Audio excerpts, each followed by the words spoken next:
वक्त के साथ साथ जिस तरह मुख्तलिफ खेलों में तब्दीली आई है, उन्होंने इर्तिकाई मनाजिल तय की हैं। इसी तरह कैरम की एक और शक्ल भी सामने आई है, जिसे हम डब्बू के नाम से जानते हैं। डब्बू की इब्तिदा कराची के इलाके खारादर से हुई और फिर देखते ही देखते ये खेल पूरे कराची में फैल गया। डब्बू और कैरम में सबसे बड़ा फर्क उसके साइज का है और इसके खेलने का तरीका भी कैरम से थोड़ा सा मुख्तलिफ है। डब्बू में गोटों का साइज भी बड़ा होता है और गोटों की पॉकेट भी कुशादा होती है और अक्सर गोटे लकड़ी की होती है। यूँ तो कैरम खेलने वालों की तादाद भी कम नहीं, लेकिन आजकल डब्बू ने कैरम के मुकाबले में ज्यादा मकबूलियत हासिल कर रखी है। डब्बू और कैरम में एक बड़ा फर्क ये भी है कि कैरम आमतौर पर घरों में भी खेला जाता है, लेकिन डब्बू क्योंकि साइज में बड़ा होता है, इसलिए आमतौर पर डब्बू क्लब या डब्बू खेलने की मखसूस जगहों पर खेला जाता है। डब्बू की तैयारी भी तकरीबन उसी तरीके से की जाती है जैसे कैरम की, लेकिन अब फर्क ये आ गया है कि डब्बू की तैयारी में लकड़ी के बजाय संगे मरमर इस्तेमाल किया जाता है। इसकी वजह ये कि लकड़ी से तैयार करदा डब्बू पर मौसम और माहौल का असर होता था और जल्दी खराब हो जाता था और फिर इसकी मरम्मत भी कराना पड़ती थी और उस पर पॉलिश भी।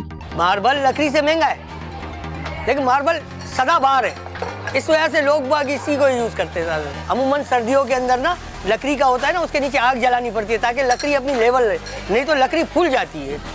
नमी लगने से लकड़ी फूल जाती है, इसीलिए मार्बल इस्तेमाल किया जाता है। मार्बल में यह है कि वो एक पत्थर है, उसको तो आप सर्फ से भी वॉश कर सकते हैं, सब साफ सुथरा हो जाता है। इसमें पॉलिश की लाजमी जरूरत पड़ेगी, उसमें कोई पॉलिश की जरूरत नहीं है। यही वजह है कि वक्त के साथ साथ लकड़ी के डब्बू बनना बंद और अब तकरीबन खत्म होकर रह गए हैं। जो डब्बू हैं, उनके मालिकान इस पर खासी रकम खर्च करके इन पर पॉलिश वगैरह कराते रहते हैं। लकड़ी के डब्बू की मरम्मत और पॉलिश के लिए सबसे पहले डब्बू की रगड़ाई की जाती है, उसके हर हिस्से पर लापी भरी जाती है और इस पर बने नक्शो निगार को दोबारा संवारने के बाद पॉलिश कर दी जाती है। आपने तैयार होने से पहले देखा था कि इसकी क्या कंडीशन थी, पुरानों को रिपेयर करके इसकी ये कंडीशन आती है पॉलिश के बाद। बिलाशुबा कराची में डब्बू कैरम के मुकाबले में ज्यादा खेला जा रहा है।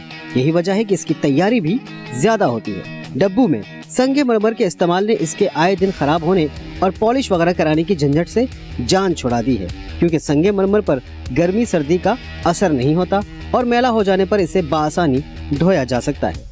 संगे मरमर का डब्बू बनाने के लिए सबसे पहले संगे मरमर से बनी सिलों की कटाई की जाती है।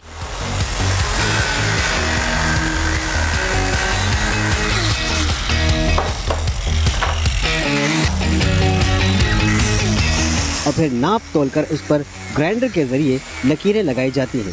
इन लकीरों की मदद से इसका मरकज़ मालूम किया जाता है और फिर जहां निशानात लगाने या डिज़ाइन बनाने की ज़रूरत होती है, वहां ग्राइंडर की मदद से खुदाई कर दी जाती है। यानी वो सारा काम जो लकड़ी पर इंक के जरिए किया जाता है, संगे मरमर पर इलेक्ट्रिक ग्राइंडर से खोद कर अंजाम दिया जाता है। इस लिहाज से ये काम ज़्यादा मेहनत और महारत का मुतकाज़ी होता है।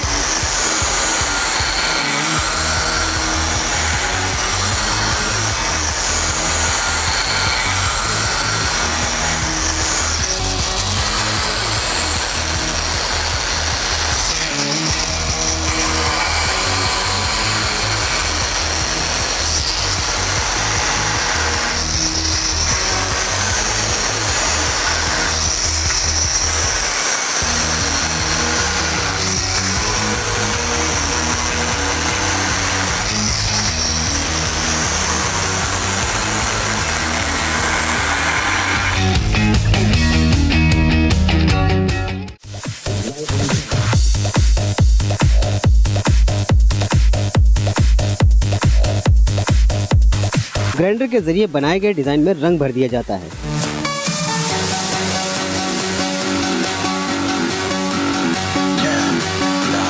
इसे कुछ देर सूखने दिया जाता है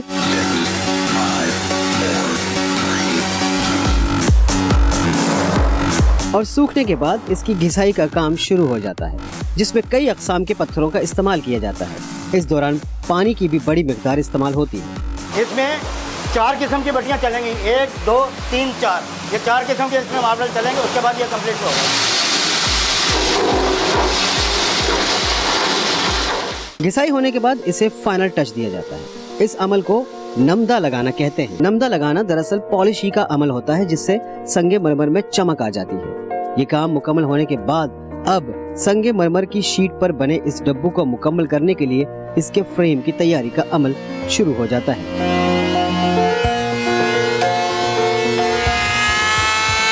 ये बिल्कुल प्लेन हो गया। अब हम इसकी टिपाई करेंगे। टिपाई फिटिंग की होती है। तो जैसे पौना इंच ना मार्बल के अंदर जाएगा ये बॉर्डर। 4-4 इंच साइडें छोड़ के पॉकेट का साइज़ 4.5 छोड़ दें। लकड़ियों को मतलूबा लंबाई चौड़ाई में लाने के बाद मशीन के जरिए इंतहाई महारत से खांचे बनाए जाते हैं, ताकि न सिर्फ फ्रेम के मुख्तलिफ हिस्से एक दूसरे से जुड़ जाएं, बल्कि संगमरमर भी इसमें फिट कर दिया जाए। कटिंग वटिंग सब कर दी हमने, चूल्हे काट दिए और उसके टग निकाल दिए। 4 पाए होते हैं ना। अब हम इसकी फिटिंग करेंगे। फिटिंग का मरहला खासा मुश्किल और मेहनत तलब होता है। झिरियाँ डाल दी है इसमें। अब सिर्फ फ्रेम बन गया है।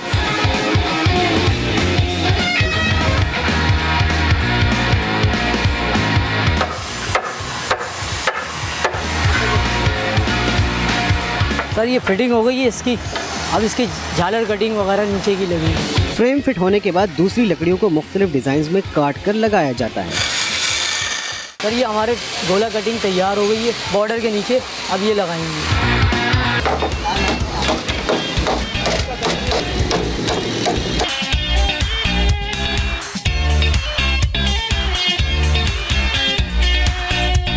अब ये मतलब इसके लापी हो चुकी है। ये 10 मिनट तक सूखेगी, फिर इसकी घिसाई होगी, फिर इस पर कलर चढ़ाया जाएगा।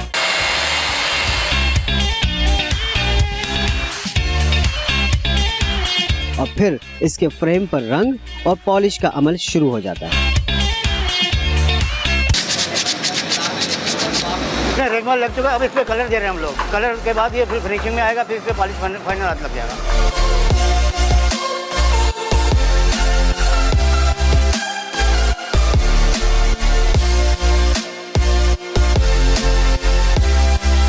अब इसके बाद मतलब ये दाने का एक हाथ लगेगा, ये डिजाइन हो चुका है इसका। अब पॉलिश का एक हाथ लगेगा, फिनिशिंग हो जाएगा ये।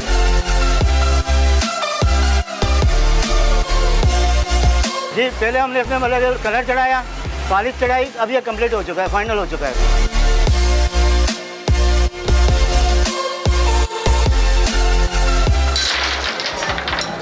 डब्बू गो के दुनिया के दीगर ममालिक या पाकिस्तान के दूसरे हिस्सों में नहीं खेला जाता, लेकिन कराची में बहुत सी जगहों पर डब्बू खेलने का बाकायदा इंतजाम होता है।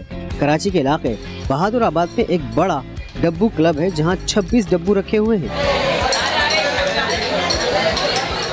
जिनमें रोजाना सैकड़ों अफराद खेलने आते हैं। एक अच्छा सेफ एनवायरनमेंट मिला हुआ है यहाँ पे। एक से एक अच्छा प्लेयर बैठा है। सब अपनी गेम जो है ना भरपूर तरीके से खेलते हैं यहाँ। इस मशीनी दौर में जबकि जिंदगी खुद मशीन बनी हुई है, उमूमी खेलों के अलावा इंडोर गेम्स का रिवाज भी कम होता जा रहा है, जबकि डब्बू मोहल्ले की सतह पर एक दूसरे से मेल जोल का जरिया थे।